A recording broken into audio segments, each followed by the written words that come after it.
Secrets, scandals, psyops. That's not clickbait. That's July's astrology. This month's astrology is a pressure cooker for deception, broken promises, and spiritual warfare, especially in America. If you thought June was messy, well, July is going to pull back the curtain on what was really going on behind the headlines.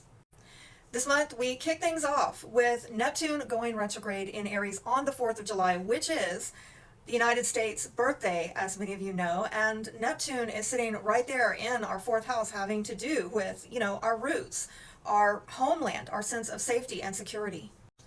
And when Neptune goes retrograde here, we Americans are probably going to be reflecting back on how independent we really are and how unified we actually are in this mission of being free. We could even see that unity dissolve. Because as the fog starts lifting on this matter here in the homeland, well, we're going to start to see how we've been manipulated emotionally through symbols, narratives, and yes, even our most sacred holiday. On July 7th, not only is Neptune retrograde in Aries in the fourth house, but Uranus enters Gemini, igniting America's Uranus return. And this, by the way, is big. It happens once every 84 years. It is a 84-year cycle shockwave. The same transit happened during the Revolutionary War, the Civil War, and World War II. Now it's back in America's sixth house, having to do with labor, health, military system, so expect some full-blown disruption with military command structures, information warfare, and yes, maybe even our workforce. Remember, we're in the age of drones, AI soldiers, Psyops. Hopefully not boots on the ground. We're trying to avoid that, right? Now, July 10th brings a full moon in Capricorn landing in the United States' second house. And this has to do with our money, our resources, and this is a reckoning. It closes a cycle that began back earlier this year, January 29th, just days after Trump's second inauguration. And remember those promises?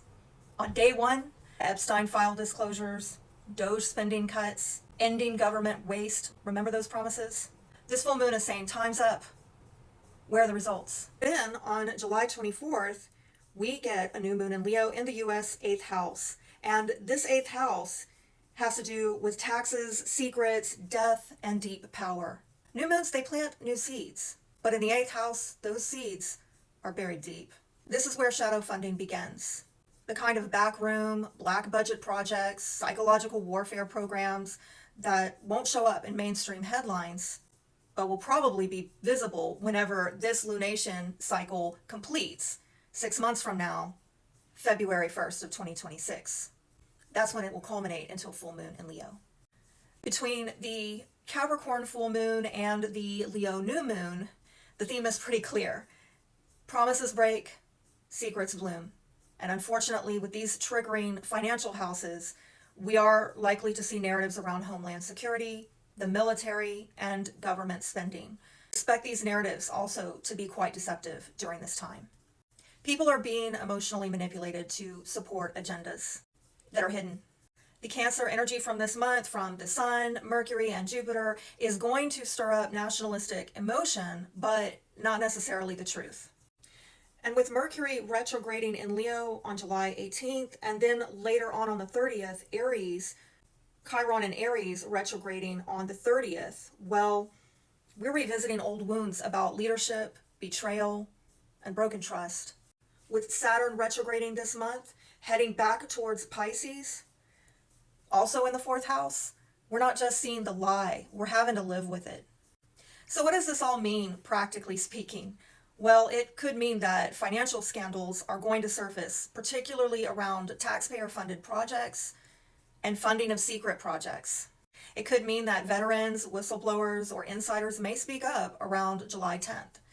It could also mean that we need to probably brace ourselves for more digital censorship or suppression and the escalation of propaganda around the Leo new moon.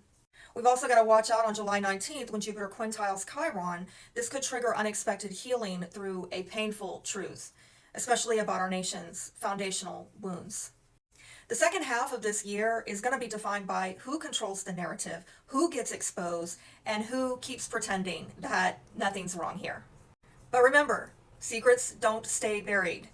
They just wait for the right illumination. Like, comment, and share if you're done with being manipulated. And follow for more astrology that they don't want you to know. And don't forget, I'll be breaking down more about warfare in America and this transit of Uranus and Gemini that is happening in July and for the next 8 years. I'll be breaking that down in future videos where we're going to talk about the future of warfare, AI, and an American rebellion. Stay tuned.